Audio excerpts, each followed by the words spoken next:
여러분은 경력자와 전문가의 차이를 아십니까? 여러분은 경력자입니까? 전문가입니까? 경력자는 말 그대로 경험이 많은 사람을 얘기합니다. 전문가는 스페셜리스트, 한 분야를 대표하는 사람이죠. 경력자는 전문가인가요? 경력이 많다고 전문가가 될 수 있나요? 전문가는 경력자입니까? 경력자는 전문가일 수도 있지만 아닐 수도 있죠. 그냥 경력만 쌓은 사람은 그 수준에 머무르는 거예요. 그런 사람들은 전문가는 될 수 없습니다. 전문가는 경력자가 맞습니까? 전문가는 경력을 쌓아야만 가능합니다. 경험 없는 전문가는 불가능합니다.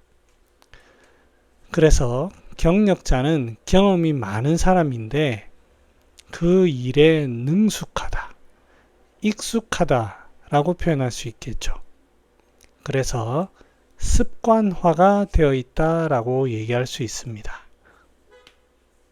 그래서 경력자는 습관화되어 있기 때문에 일정 수준 이상 반복하는 작업이 이루어져야만 경력자가 됩니다. 우리가 흔히 한의사로서 경력이 있느냐, 한의원에서 환자를 보고 치료를 하는 과정이 어느 정도 이상이 되어야 됩니다. 물론 그게 기간으로 나눌 수도 없겠죠. 어느 횟수로 나눠야 되겠죠. 몇 명을 받느냐.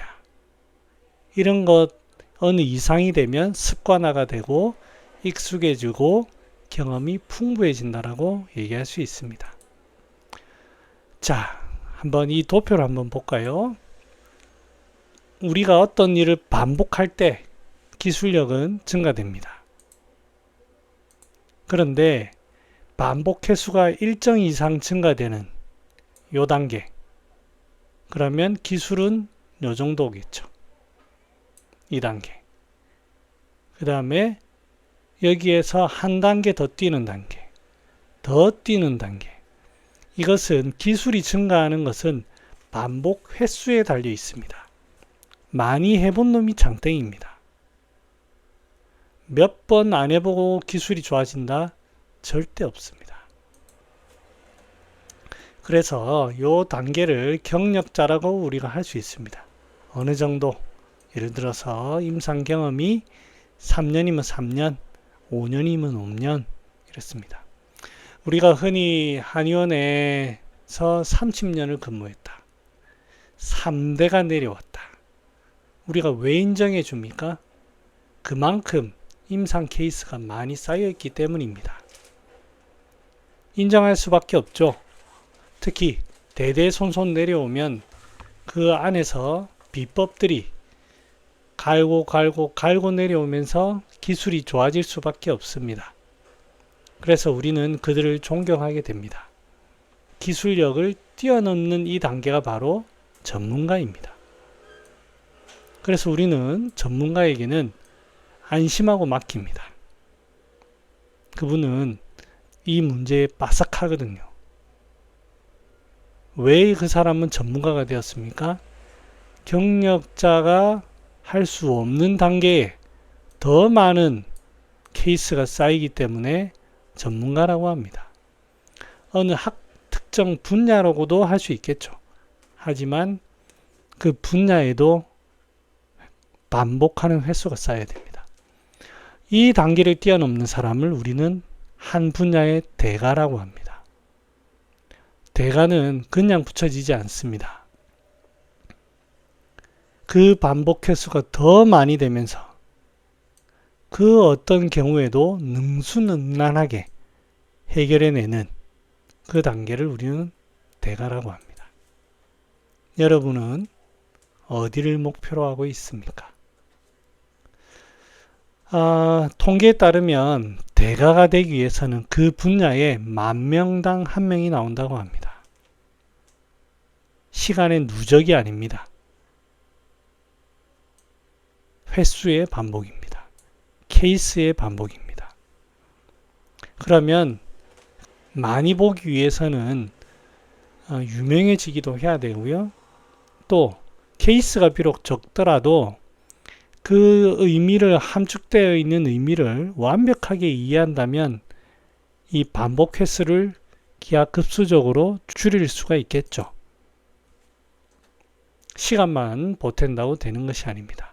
즉 압축 반복이 핵심입니다.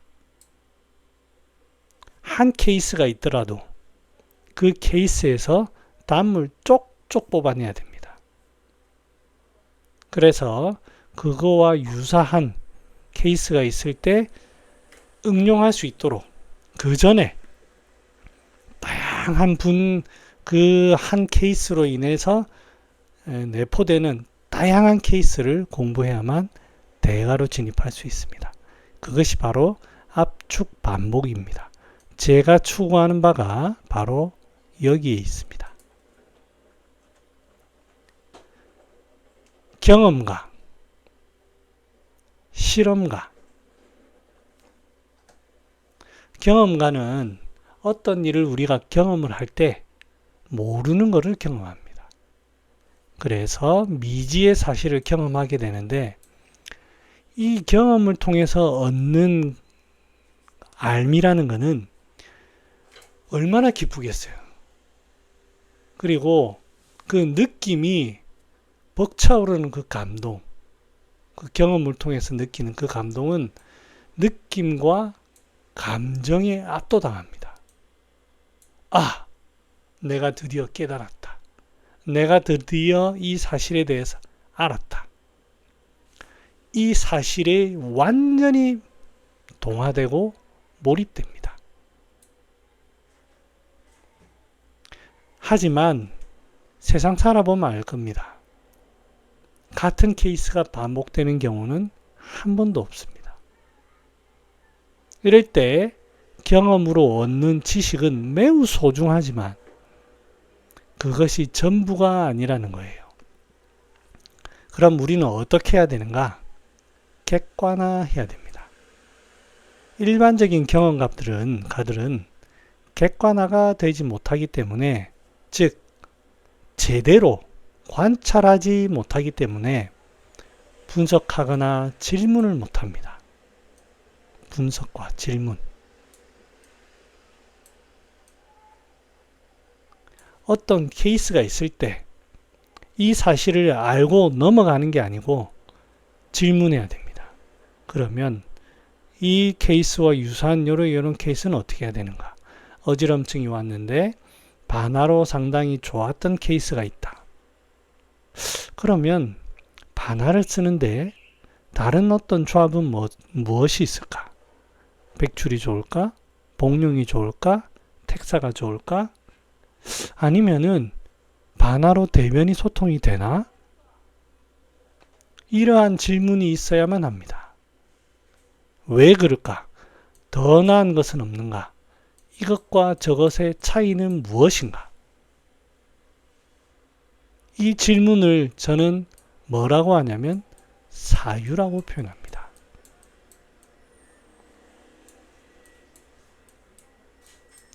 여러분, 사유는 어떻게 할 수 있나요? 외부의 모든 정보들을, 내 머릿속으로 들어오는 모든 정보들을 차단을 하고 오직 내가 가지고 있는 지식과 경험, 나의 정보 안에서 조합을 하는 겁니다. 그래서 그 당시에는 책도 내려놓고 유튜브도 내려놓고 귀에 듣는 음악도 내려놓고 질문해야 됩니다. 내한테서 지금 이 상황에 내가 가지고 있는 정보에 질문하고 사유하고 탐색해야 됩니다. 그 방법이 바로 산책입니다. 모든 것을 내려놓고 오직 내 안으로 몰입할 수 있는 그 시간을 여러분들은 가져야 합니다. 혼자만의 시간입니다. 이것은 누구도 하지 못합니다. 제가 아무리 강의를 잘 해도 그거는 경험에 지나지 않습니다. 한 정보에 지나지 않거든요. 여기에서 자기가 질문하고 사색하고 차이와 구별점들을 이해하는, 제가 이제 이런 얘기를 합니다. 왜 소엽이 좋습니까? 이거와 비슷한 향부자는 어때요? 그러면 반화와 결합했을 때 어떨까요? 이 생각들을 많이 해보셔야 됩니다. 그렇게 하려면 내 머릿속에 정보가 많아야 되겠죠. 공부는 필수입니다. 이것을 하는 게 바로 실험가입니다. 질문도 하고 가정을 하는 겁니다. 당연시 여겼던 나의 신념들, 이런 것들을 질문을 통해서 객관적으로 바라봅니다. 그래서 평소 내가 가지고 있던 습관들에서 벗어나는 새로운 지각에서 사물을 바라보게 됩니다. 과거의 나와 단절하고 새로운 나로서 새로운 문제를 바라보는 것입니다. 기존의 나의 생각들과 작별해야 됩니다.